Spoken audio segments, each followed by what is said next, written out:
All right, looks like it, at least here in San Francisco, it turned 1 o'clock. It's many different time zones for you in other places.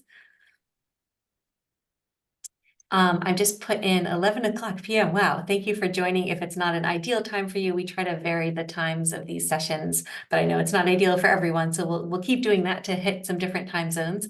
I just put our session resources in the chat, and so you can follow along there, but I'm also sharing screen, so you can also just look on my screen, and I'll stick it back in the chat one more time.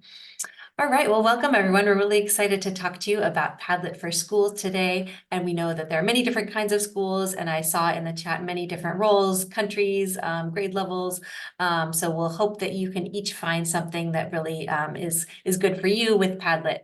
I'm going to start out, in a lot of presentations, people might use Google Slides or PowerPoint, but we're going to actually use a Padlet to do this whole presentation. And by doing so, we're going to highlight one of the features in Padlet that is new to some people called slideshow. So in order to make my Padlet into a slideshow, all I have to do is click on this play button here on the right side. Or if I want to start somewhere specific in my slide, in my posts, I can come here to the three dots. And then I can also start the slideshow from this post. So you can take a look at that first post where it says getting started with Padlet for Schools. And then just by clicking start slideshow, that's that same post, but it's made into a slide. So I'll just toggle back here so you can see getting started with Padlet for Schools. So this post right here is turning into a slide. And this happens automatically and dynamically. So if you have students adding to your Padlet as you go, you can turn their post right into the slideshow right away as well.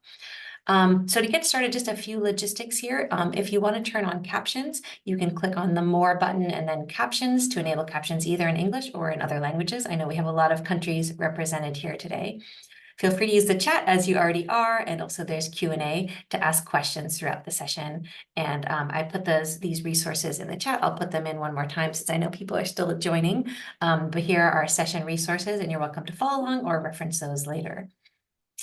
So to introduce ourselves, there's two of us here from Padlet today. My name is Zareen Levien. I'm the professional learning specialist here at Padlet. My background is I was a teacher for many years here in San Francisco. I was an elementary school teacher and a high school teacher. And then I became a digital learning coach for the district, for San Francisco Unified District. And then most recently, I was the director of digital learning here. So I've spent a lot of time in a lot of different classrooms helping teachers and students use different tools. And now I'm excited to be focused in on Padlet. But I will say that, my time spent as a teacher and working with teachers really continues to influence everything I do and how I think about using Padlet. I really think back to all the times I've spent with students and teachers and hope to make it really relevant to all of you. And we have also here Tosh Meyers with us. Hey everyone, my name's Tosh. I'm the customer support manager here at Padlet. I've been here for up 3 years now, so quite a while. I've seen a lot of different support things come in, and happy to help out with anything. You'll contact us by just emailing us at hello@padlet.com, and our support team will be there to help out. And for today's session, just put any questions, any comments you have in the chat. Any detailed questions, the Q&A will be your best place for that. So we can kind of have an easy log of all the questions. So the Q&A will be the best place to add all of your detailed questions. Any comments or anything, just add those in the chat, and I'll be monitoring that today. So thanks, Zareen, and yeah, let's get started here. Great. All right. So here's our agenda for today. So we're going to get started with a lot of examples. We found that showing people a lot of what's possible in Padlet, showing examples from other teachers can be really helpful just to show the range of things that you might want to do in Padlet. And then we're going to try it out a little bit. So we'll have some interactive parts where you all can jump onto a Padlet and try some things with us. And then we'll explore some of the Padlet features, especially some of the newer features in more detail. We have some really exciting new features that use AI that I'll show you and you can experiment with as well. And then I'll talk a little bit about Padlet for Schools in particular. So that's one kind of subscription that we have. And I know some people on this call might already be part of a Padlet for Schools subscription, and some of you might be new or interested in seeing what that's all about. So I'll share some details about that. We'll have some time for Q&A at the end, but as Tosh was mentioning, we welcome your questions throughout the presentation, so feel free to keep putting things in the chat or in the Q&A. And this is just a review of what slideshow is. As I mentioned, this is a feature within Padlet. On this Padlet that I'm sharing right now, I have some little kind of informational boxes as you go, especially down here in the blue, so that if you come and reference this Padlet later, you'll be able to see the features that we covered. You don't have to memorize everything.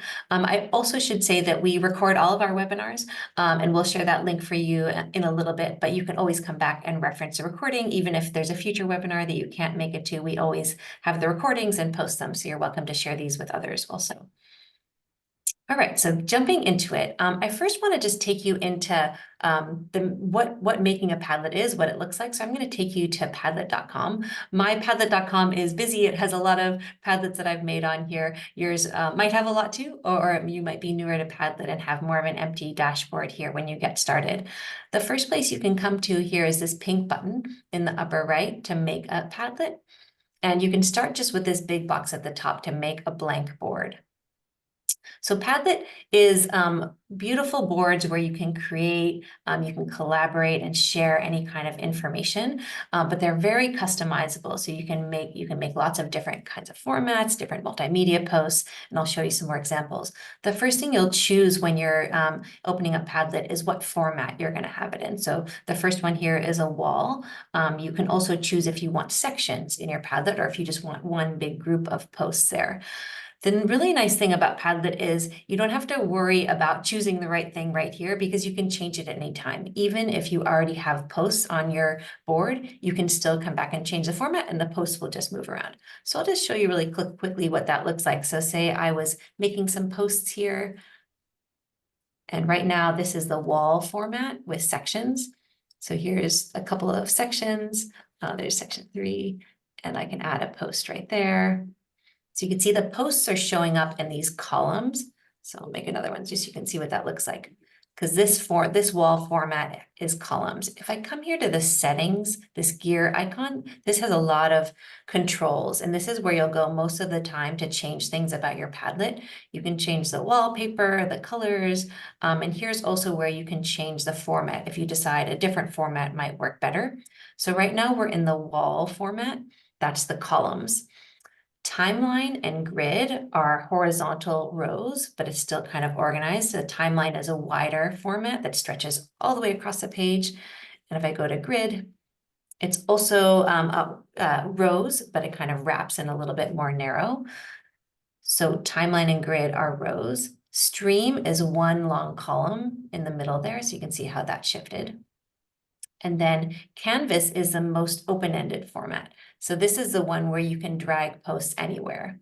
In the other formats, it kind of constrains you to stay in those columns for wall or stay in the rows for timeline or grid. But wall is very flexible. So some people, if you're running into trouble, you can't put things where you want to, you might want to switch to the Canvas format, and then you'll have a lot of freedom on where to put things. And then our last format that I'll show you in a little, actually I'll just show you here now, but I'll show you a filled in example later, is the map format. And that's really fun because you can actually put posts on a map. So you can edit these posts and you can put a location as well as some post information. So those are all the formats. And let me just go back here. I'm going to change my format back to the wall where we started. And then I'll just want to show you one other thing before I kind of dive into some examples. This plus button at the bottom right is where I add posts. And even if you're familiar with Padlet, you might not have seen all of our post types. So if I click on +12 here, we have a lot of different post types and we keep adding to these. So you can put another Padlet within a Padlet and make something like a directory Padlet. You can upload things, put links. These items in blue are things you can do kind of right within the tools. You can use the camera to take photos or videos right from your computer, or an audio recording, screen recording. And then we have some other special kinds of features that I'll go into later. And you can search the web for a number of things. So images, YouTube videos, Spotify music links, all of those kinds of things. So you can see you have a lot of options here for how you make this board and what kind of information you put on it. All right, so that gives you a little introduction as you're getting started with Padlet. And I spoke a little bit about this. I'm going to start my slideshow again from this post. And so what is a Padlet? I talked a little bit about this. It's a beautiful board to collect, organize, and present anything. So you might use it for creativity, like I showed you could do photos, videos, drawings. You might use it when we see this a lot used for collaboration among students or among teachers, where you're all participating in a discussion or sharing resources. And it can even be used like kind of like a mini web page or website where you can just share resources. So maybe a teacher is putting together videos or links to articles or PDFs that they've uploaded for their students to reference, or students could do that as well, put together a presentation where they put text or other multimedia information all in one place in a visual kind of exciting and pleasing way. So I found that it's really fun to see a lot of different examples, to see all the things that are possible within Padlet. So I'm going to show you a bunch of examples right now. And my task for you all is to, as I'm going through, I want you to think about which ones are your favorites and which ones kind of resonate with you and think, oh, maybe I could use something like that in my class, even if it's a little bit of a different context than the example. Because after I show you all these examples, we're going to go together on a Padlet. I'm going to ask you to vote for some of your favorites. So keep these in mind as we're looking at these together and think about which ones are really resonating with you. So this first one is all audio recordings. So this was a physics class where the teacher had an experiment they were doing and then asked the students particular questions. They talked in pairs and recorded their voice. And another thing you can do in Padlet is you can choose to only allow certain kinds of posts. So if you want to only allow audio recordings, you can do that and really focus in students on one kind of thing. This was a reflection chart for a book that students were reading called The Front Desk. And they were asked to do 3 things they learned, 2 predictions and 1 question. And then you can see the student posts and they can put all of the reflections that they have here. And as a teacher, and you can choose if you want to have students' names displayed or if you want to keep their names anonymous, and you might choose different things for different discussions.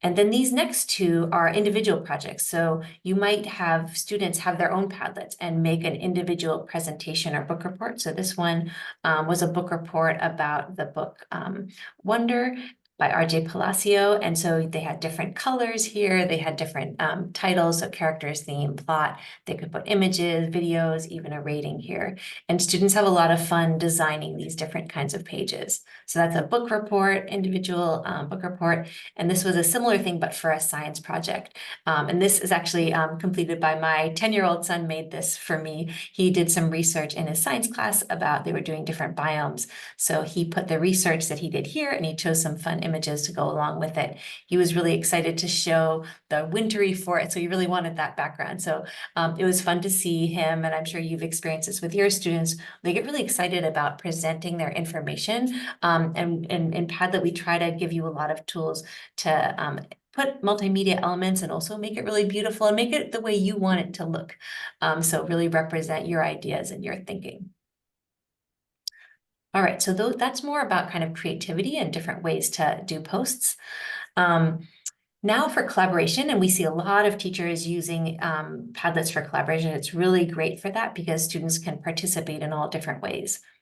So here was a group science project. So everyone in the class had their own columns. Remember, this is that wall format where you have columns, and you could have the columns be a topic or a question, as we saw in some of those other examples, but this one, they use the columns for each student. So if I scroll across, you can see the name of each student. They each have their own column, and then they can post their information there. So they can post their reflections, their predictions, and in some cases, some students posted photos here of the experiment as they were doing it.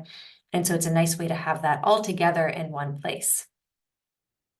This was a group discussion for older students where each individual did their own post and they were discussing the implications of immigration and if it's positive or negative. And they had some really interesting reflections on that. And then other students commented on their posts, whether they agreed or disagreed and why. So you can have a really robust conversation, and that conversation could happen during a class period, or it could also be something that you come back to over time. Maybe it's an assignment that students have over a week or 2 weeks, or maybe it's a homework assignment that they do in their own time.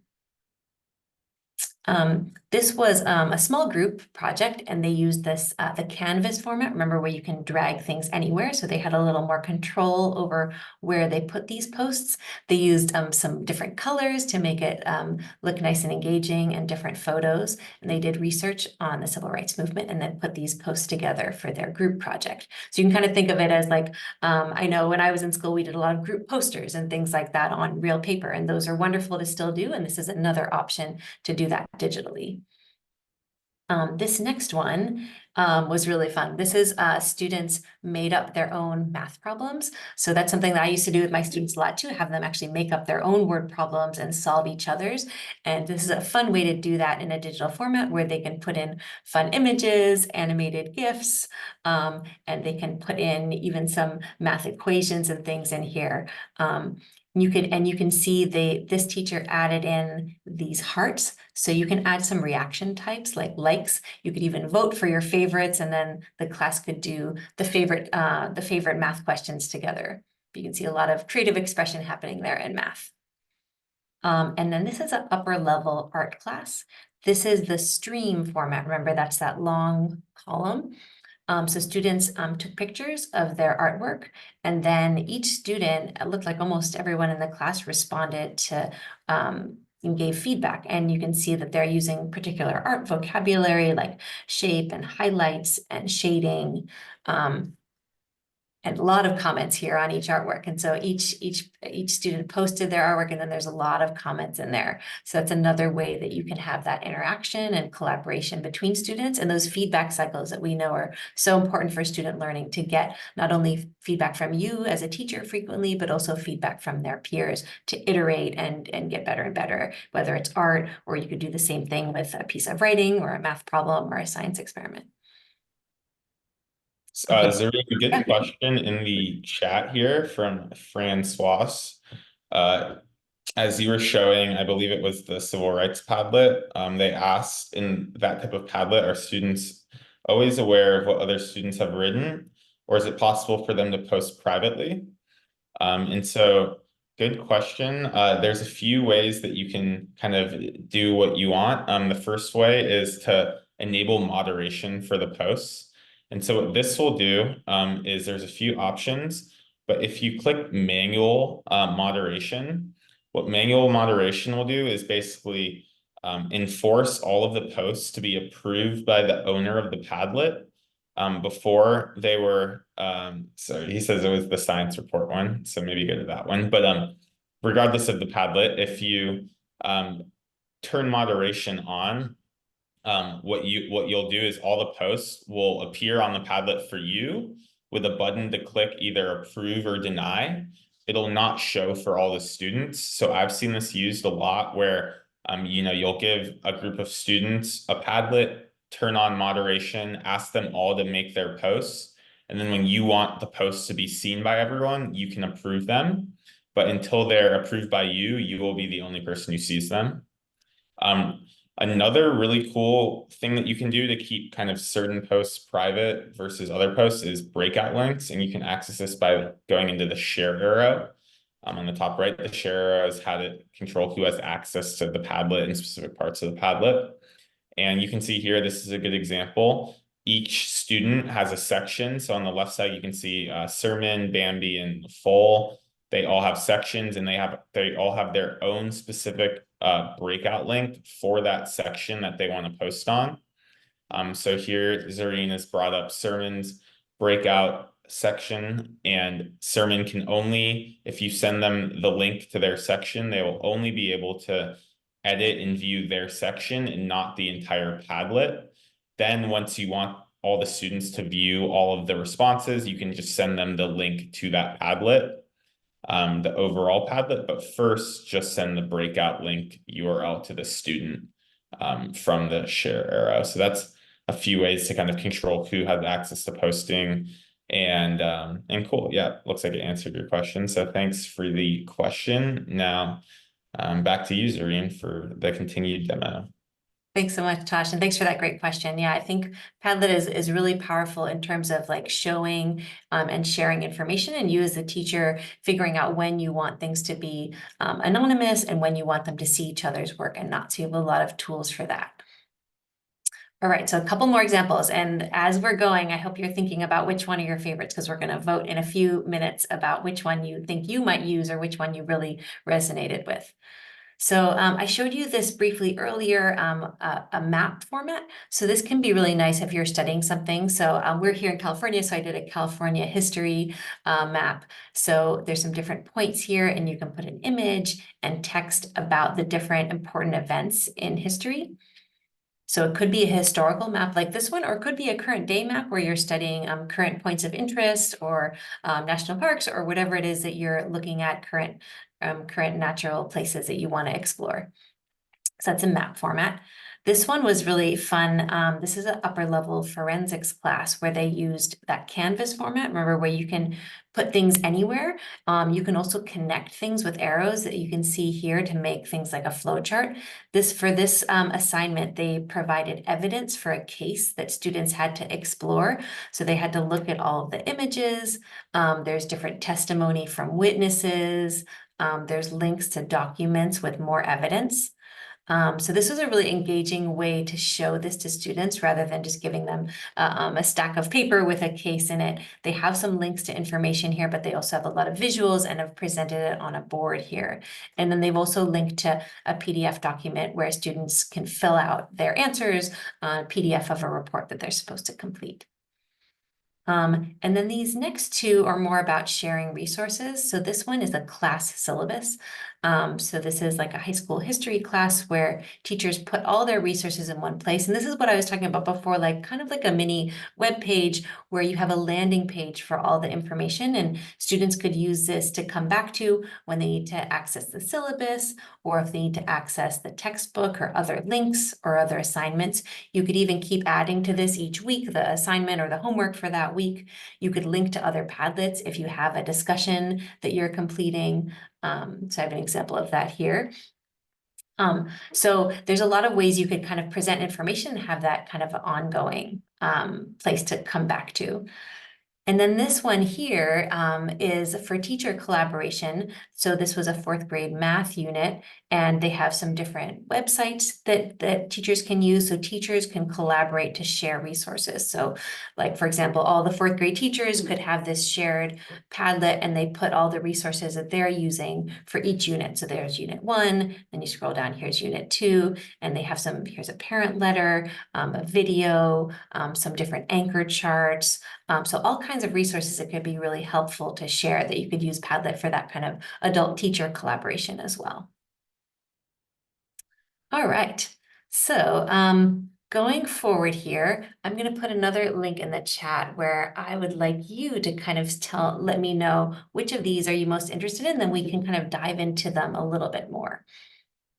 So I'm going to go to this page as well. So on this page, I have voting turned on, and I'll show you where that is before we get into it. So I'm going to go back to the gear icon. We were looking at that earlier, where a lot of our settings are. And then here's where I can turn on comments. So I've turned on comments, and I can also turn on reactions. So if I click on reactions, there's a bunch of different kinds of reactions here. So I can do likes, vote, stars, all kinds of different things. I see some people are already starting to vote. Another thing that you can do is you can do automatic sorting. So I have that turned on. So you can see the posts are moving around right now as people vote. So it says sort by votes right here. So if I have these different ways that I can sort posts automatically. So this can be a nice way if you're wanting to get feedback on something you're doing in class or some idea that you have. And for this purpose, I would love for you all to just vote which one you're most interested in. And then I've also turned on comments. So while you're kind of voting, if you feel like adding a comment, you can click right underneath it, and you can say why you think it's why you really like that example, or what you're interested in about that, or how you might kind of use an example like that in your class.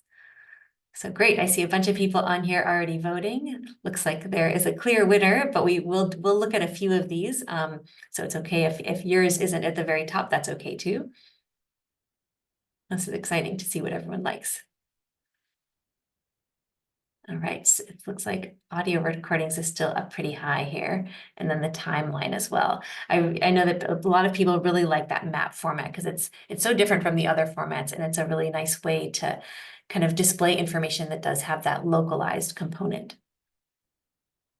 All right, I'll give you another 30 seconds to kind of vote for your favorites. You can vote for more than one too. You don't have to limit yourself. If you have more than one favorite, that's fine. Yeah, so I see a comment from Michelle here that she likes being able to limit the types of files that students can post. So I'm going to show you that in a minute, how you can do that, because I think that's a really powerful feature as well. While we love having so many different multimedia elements, we also know that sometimes that can be distracting because students are having fun and they might want to try out things that aren't relevant for the work or the assignment that you're doing right then. So being able to limit them is really great.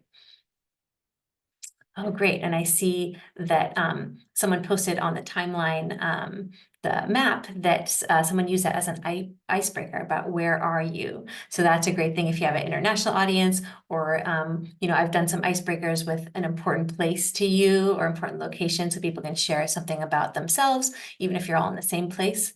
And a graphic way of understanding the territory. Really nice. I saw there were several language teachers here as well. So I'm seeing for the audio recording, Francesca said that that was very useful for her language class to have them record their voice. I've also heard some teachers who have English language learners as a great way to kind of track that language development that they have to get those audio recordings.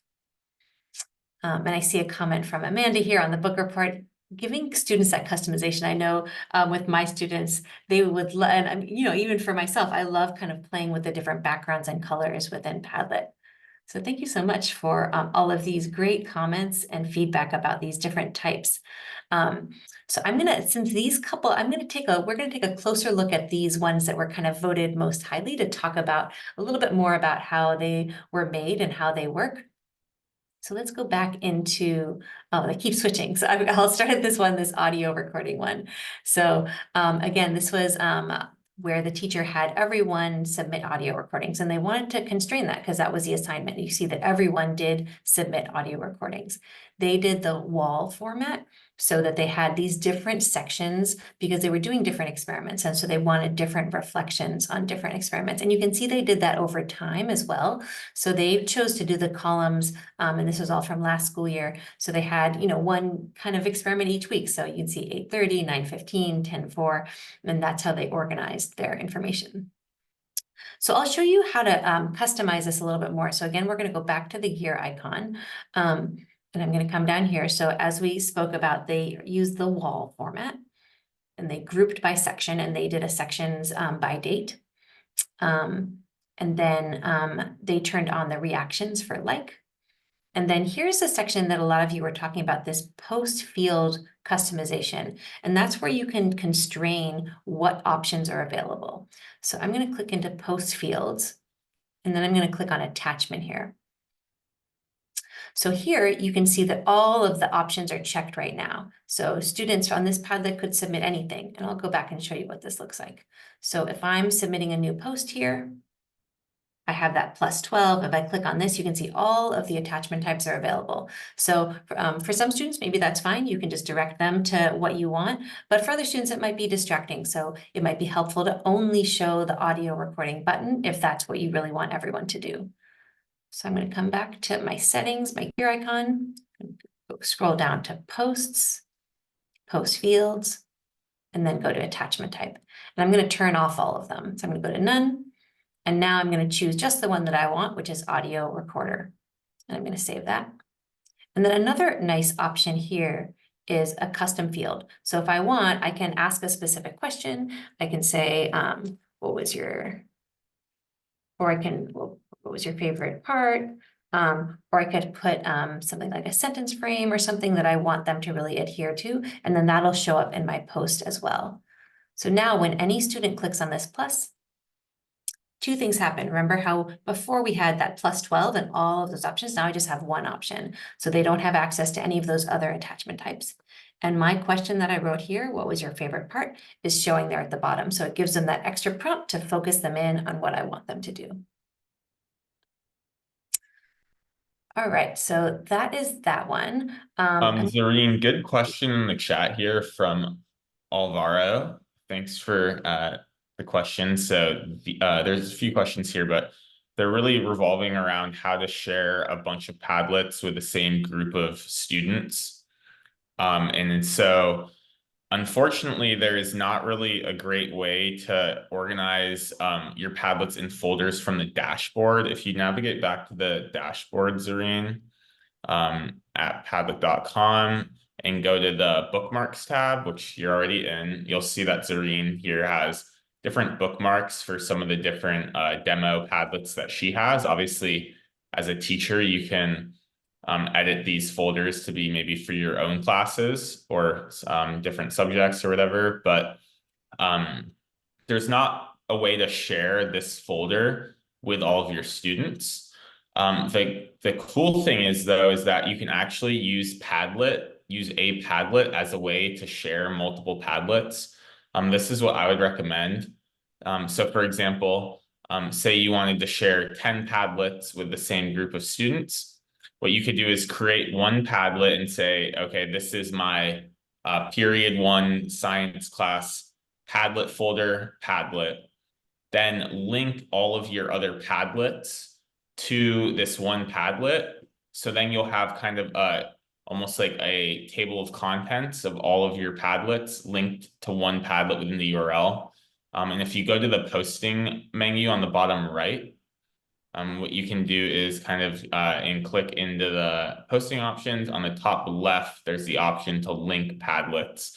And we make it really easy for you to see all of your Padlets, add them to one Padlet, and share all that out. So that's going to be the best way to share kind of a group of Padlets with a group of students. So I like that question, and I'll just put in the chat help article from our knowledge base on kind of how to do this and some other things we recommend for organizing Padlets. So thanks for the question there. And yeah, back to you, Zareen. Yeah, great question. And we get that question a lot in terms of organizing.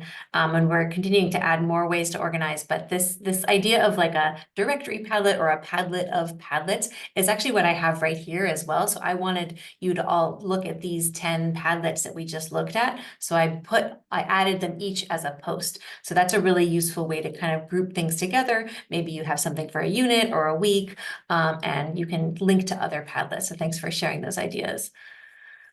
All right, so we are going to take a quick look at this California timeline. So I saw some comments about that, how there might be some different uses. Actually, let me just look back at this. Yeah, graphic way of understanding.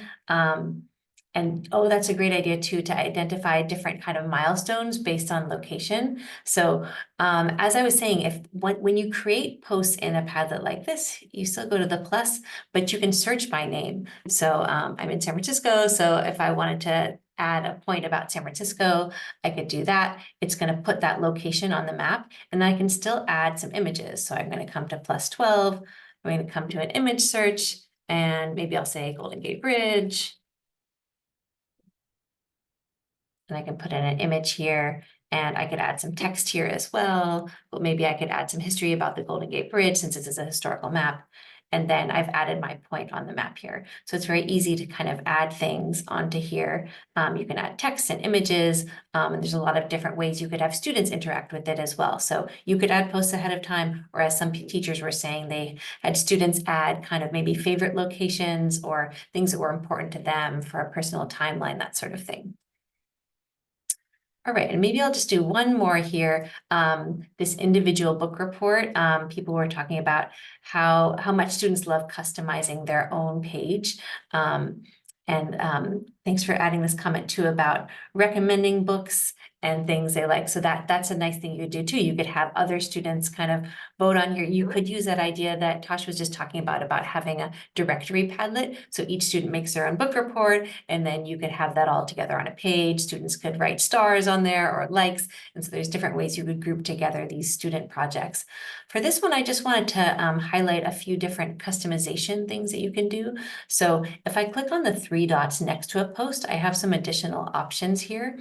So the first one that this student used is having these color options. So you can change the color of the post. So I just changed that to green or red. So that can be something that you use just to make it visually more pleasing. Or in a discussion, you might have certain color coding for different kinds of responses. So you might ask for feedback from students and say, if you have a question, highlight that yellow. And then you could have kind of a visual representation of the kind of post that it is as well.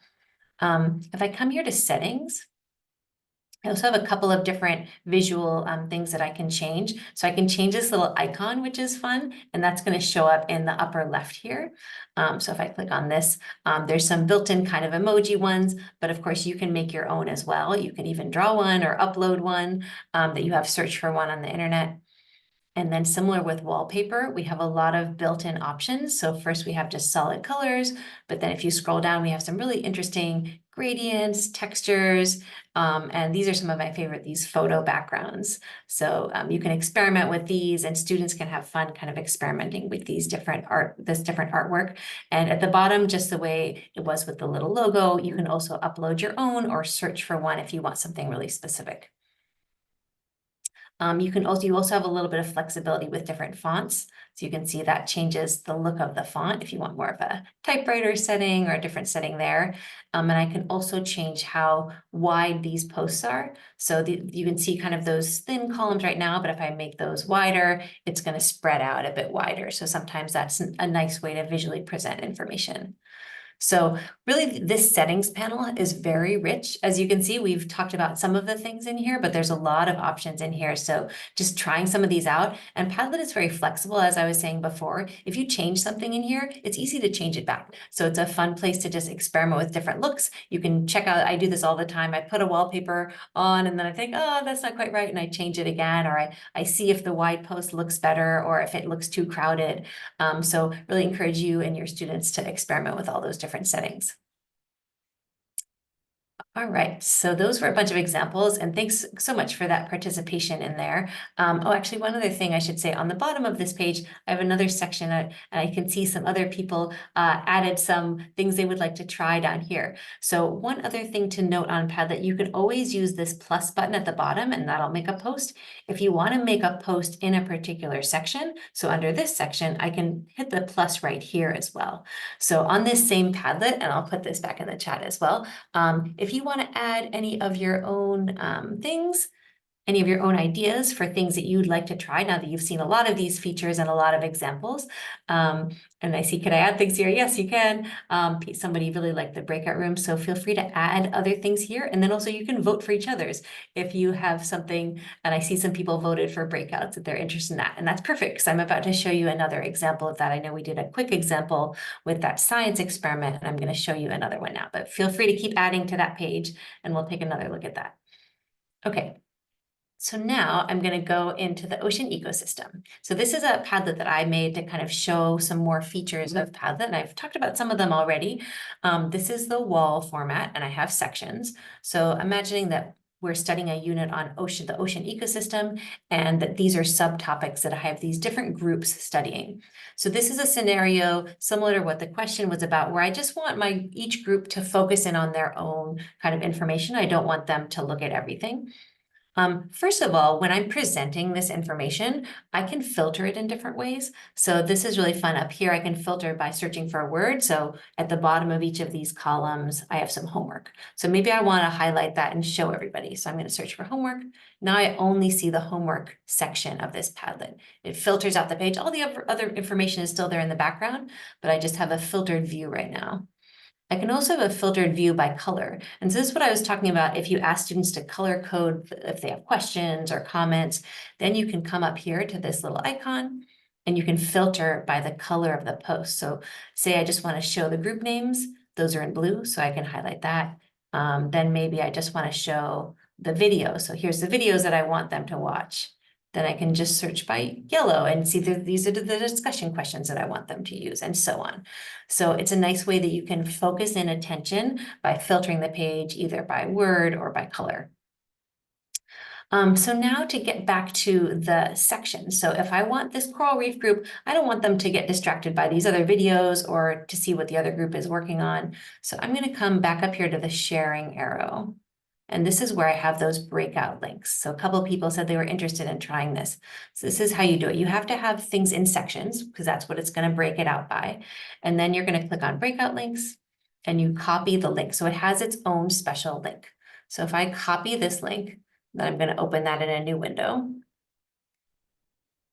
So now I have the information just from that one column. So it only has the coral reef information. I don't see the information from the other groups.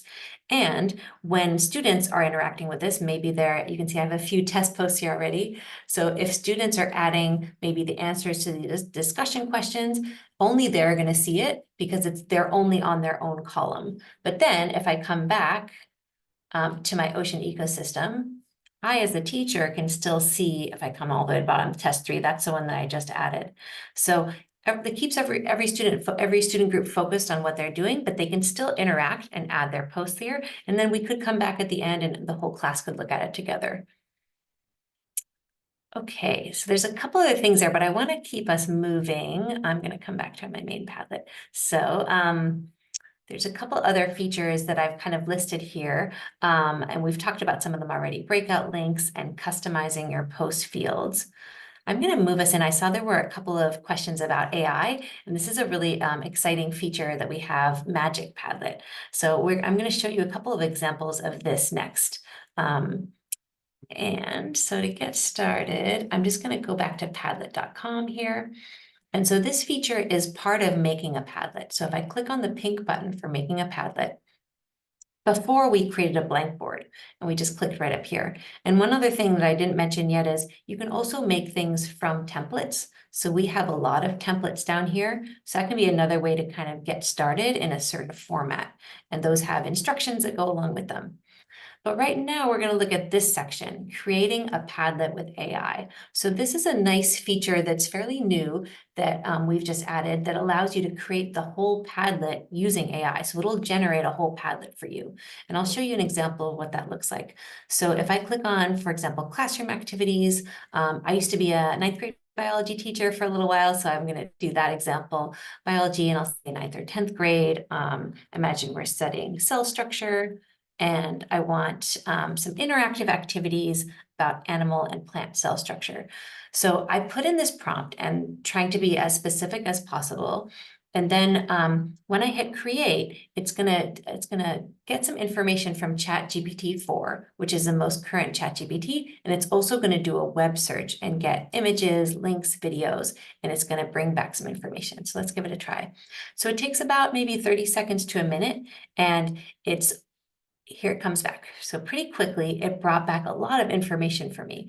And it put it in this Padlet format. So different than just using ChatGPT, which would bring back text, I would then need to kind of copy it over or put it into another format to share with students. With this, you can create a whole Padlet that you can immediately use if you wanted to. So I could do something, for example, and I could make this, generate this list of activities, and then I could come in here, turn on voting. So I'm going to turn on voting. And then I could just share this with my students right away. I'm just going to make sure my permissions allow for this. And then I'm going to stick this link in the chat. So for example, I could come up with a list of activities or a list of books or anything that I want students to interact with. And then I could say, okay, vote on your favorite ones. And then I could sort by votes. So I could come back here and I could go to sort by votes. And then as people are voting on this, I could get all my students to vote on it. The favorite activity comes up to the top. And so I see somebody already voted there. And then so they could see, I could very quickly kind of engage them in this way and generate ideas together. So not only could it be a way to save time for you to generate ideas for activities that would enrich kind of your teaching and your learning, but it could be something that you also immediately engage with students. So in this case, it was a list of activities. It could also be a list of ideas or a list of books. And I'll show you a couple other examples of things that it can generate. It's a pretty powerful tool, and we've heard a lot of really positive feedback on just experimenting with it. And just to say a little more about it, what we're doing is we're taking the words that you put in there, and we're getting the information from ChatGPT, but we're doing that privately, so it doesn't share any user information, and it also does it anonymously and doesn't train on your information. So it's a way to use this generative AI technology very safely and very privately, for your own kind of research and purposes, and can save you a lot of time. It'll also be pretty fun. So I'll show you a couple of more examples, and I'll put this in the chat as well. These are a bunch of, just paste this in. So I split this up by grade level, so I know not all of these will feel relevant to everyone. I know we have a range of grade levels here, but I'll show you a couple of examples kind of in different grade levels. So all of the Padlets linked here were generated in the way that I just did. So that creating with AI, and then it comes back in about 30 seconds to a minute. And for all of these, I put the AI prompt in the Padlet so you can see what I did to get this list back. So for this one, I also put the type here at the top. I chose reading list, and then I prompted the grade level, and I said 10 read aloud picture books about engineering with diverse characters. So then I got back this great list of books that, again, we could vote on, or it could just be research for me so that I could choose something that's relevant for my students. I'm going to come down here and show you this one, classroom activities. So often when I was teaching elementary school, I would want to have like a brain break or get students moving. And so for this one, I said, 10 different warm-up activities that don't require any equipment. And so it gave me some videos, some stretches, some things that I could use right away in my classroom. This one was fun too. I asked for a timeline. So I said a timeline about ancient Egypt, and I said specifically some things that I wanted it to include and how many things to include. So I said 10 key events, including mummies, pyramids, hieroglyphics, etc. And then it gave me all of this information. And again, you could share this Padlet after it's created with students. They could do additional research. Another thing we've been talking about with teachers is to have students do their own research and maybe compare it to the research that they get back from ChatGPT and see what's better, what's worse, what could be added, how you could prompt ChatGPT better to get more what you want. So there's a lot of different ways we could have students not only enrich kind of how they engage, but also critically think about these tools that are going to be really, important in their future, and they're going to be using a lot more as they continue on in school. So that was a timeline version. This one I liked to, I asked for a specific book. So I said, we're reading Wonder by R.J. Palacios. Give me vocabulary and comprehension questions for the first 3 chapters. So I can get very specific like that, and it can bring back vocabulary words and comprehension questions. Also, because this is a Padlet, I can edit any of this. So I can go in and edit this. Maybe I don't like one of these vocabulary words. I want to add another one. Maybe I want to get rid of this whole post, and I can just delete that post, or I can drag things around. This one you would probably leave in order since they were chapters 1, 2, and 3, but you can change all of those settings that we talked about. Once it brings it back, then you can change anything about it because it's in a Padlet already. And then I'll go into some upper grade examples here. This was some classroom activities for changes in matter. So this was properties of matter, hands-on activities about particle motion, temperature, the state of the substance. So got a lot of great ideas for this one as well. I'll jump down. This was kind of fun. I did a reading list, but I wanted poems from current diverse authors. So, like teaching upper level English language arts, you probably have a lot of curriculum, a lot of great books. And so, but I wanted to think about how I might engage students with current poets and current musicians as well. So I asked for rap lyrics and poems. So it's a way to also just gather quickly some different resources that might be interesting or connect with students in different ways. And then I have some university examples as well, higher ed. So I asked for, I did a history of rock and roll timeline, imagining you're doing a history of music class. So it gave me some different events for the history of rock and roll. You can also generate a map, which is fun. So I did a history of medicine map, and it gave me some different points in history, discovery of penicillin. So this is a quick way to generate a historical map. And just like with all the forms, you can always edit them. I also like that it can generate a list of videos. So YouTube has so many great educational videos, but sometimes it's very time consuming to gather all of them. So I asked, imagining this was a planetary science class, I said, give me 6 videos about the solar system, planetary discoveries, predictions, and discussion questions. So it gave me the videos and some discussion questions that again, I could edit. But really quickly, it can give me a lot of different kinds of information. It's not good at everything though. So as you know, if you've used ChatGPT a little bit, if you're talking about something very specific that there isn't a lot of information about on the internet, it's not going to give you great results. So that's something that you can kind of work with and figure out what is it good at and how can it help me. So we've tried to put together a bunch of examples to kind of start your thinking about this, if you haven't tried this already, to think about what is possible. Yeah, I see a question in the chat about what if AI goes a bit off topic? Yeah, and that does happen sometimes. And the good thing is like you can edit it and you can re-prompt it. So remember when I was at padlet.com, and so it's not going to be perfect all the time. So when you go to make a Padlet, I was using all of these different types of creations. And if you get back something you don't like, what I would do is go and try again and phrase it differently, or maybe it's a topic that it doesn't have good enough information about. So you could re-prompt it, or you could take one of these examples and say, oh, I actually don't like these questions. These don't seem relevant. You can just come in here and edit or delete them. So I could just come down here and get rid of these questions, change them to something different. Any other questions that are coming up right now, Tosh, on this topic?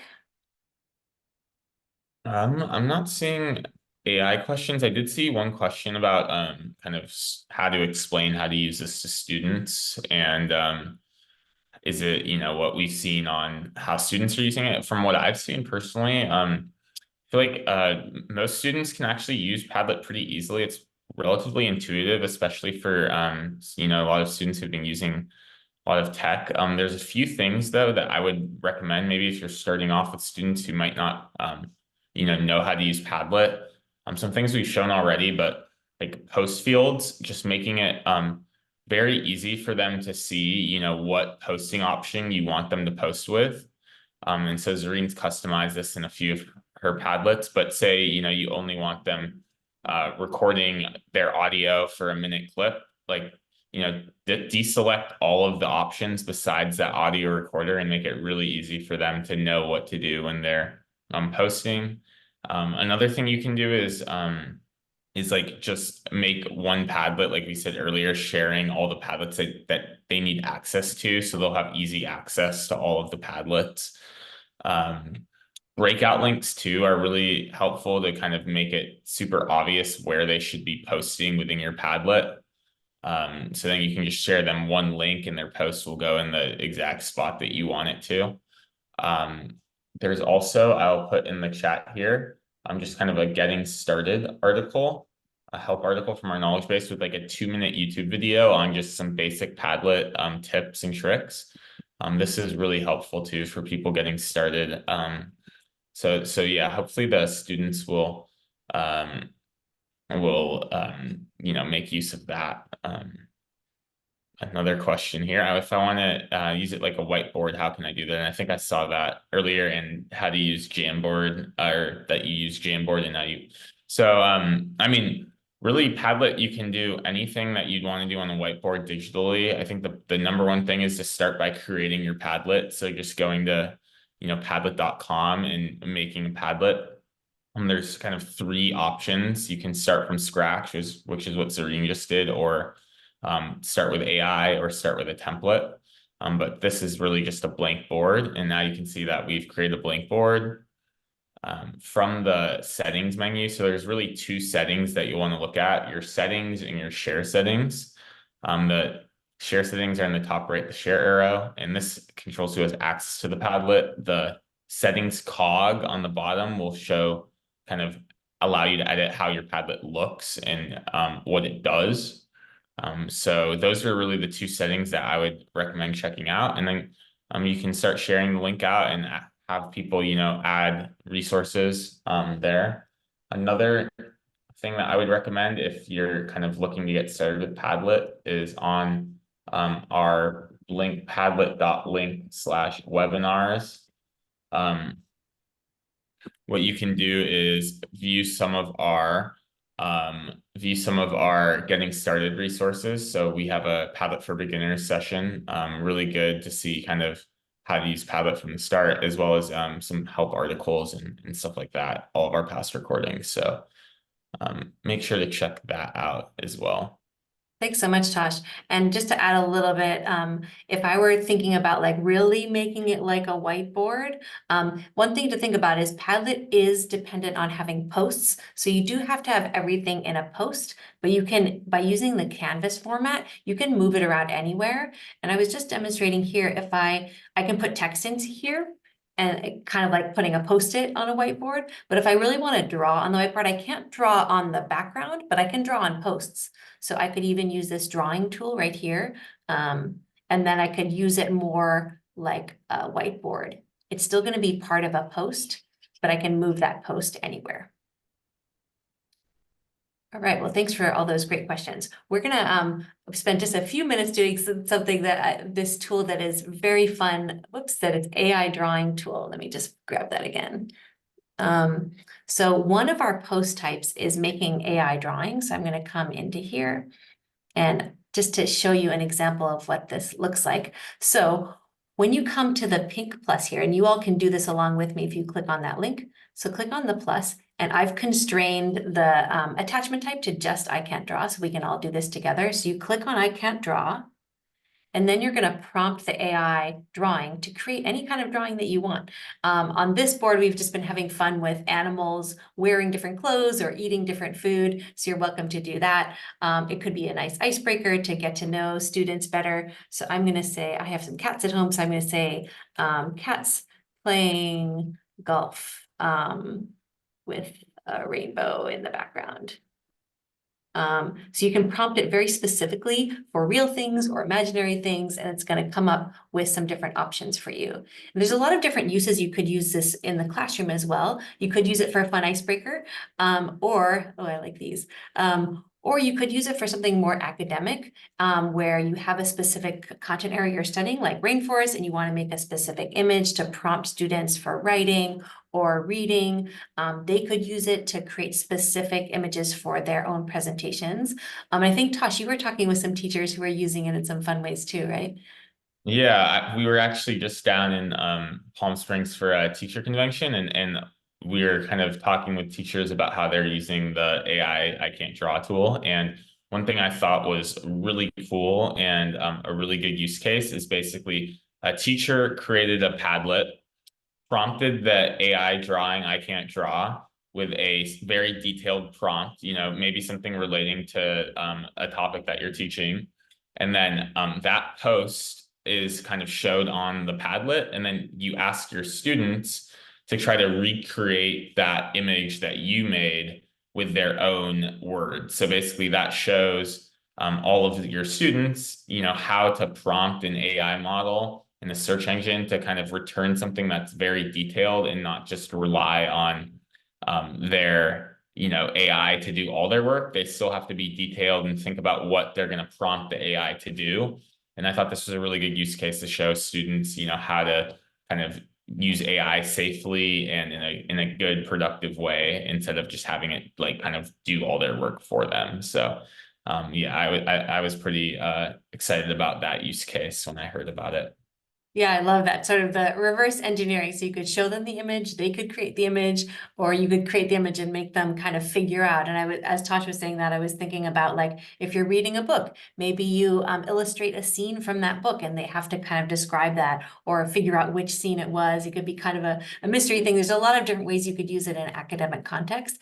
And also to mention, these images are royalty free. They're yours to keep. So you can put them on a Padlet, but you can also download them and use them in other places. You could print them out, all kinds of different things. I love these images that you all are creating. So again, to create it, you can come to this board in the chat, click on the pink plus, and then click on this first, and then put in your text here, and you'll get some images back to try. Great. All right, well, so please have fun with that for a minute. I know we're running a little short on time, so I want to just share a few quick things about Padlet for Schools in particular that are special about Padlet for Schools. So Padlet for Schools works in a similar way to Padlet.com. So all the features that I showed you today are available on Padlet for Schools. They're also available on free accounts, but free accounts are limited to only 3 Padlets. And so it makes it more difficult to do things like have students make lots of different portfolios or have a Padlet, a directory Padlet, or make lots of things with AI. So all of those things are more difficult with that limit.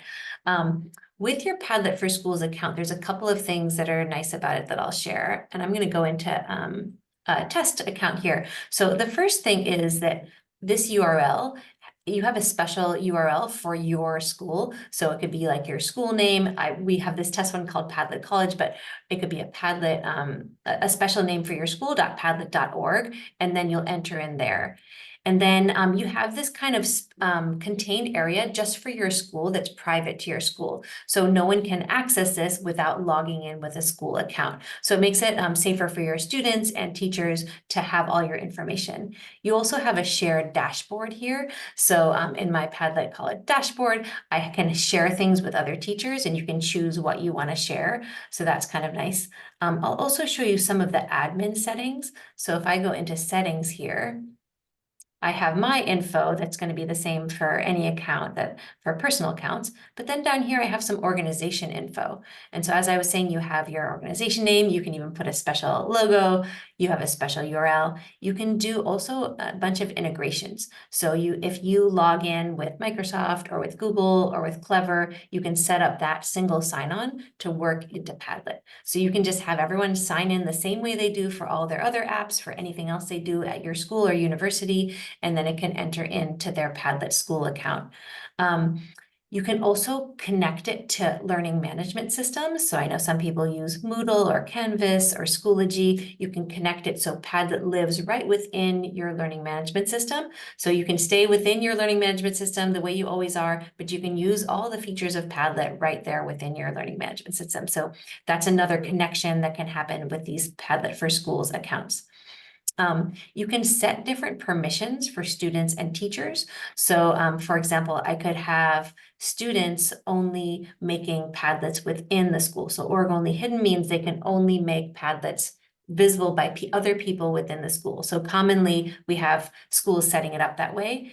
And maybe for teachers, I want to have more options. So maybe the default is they make things within the school, but they can also make things that are password or secret, and that means that they can share the link with other colleagues or with family members. So you can control that district-wide or school-wide if you have one of these accounts.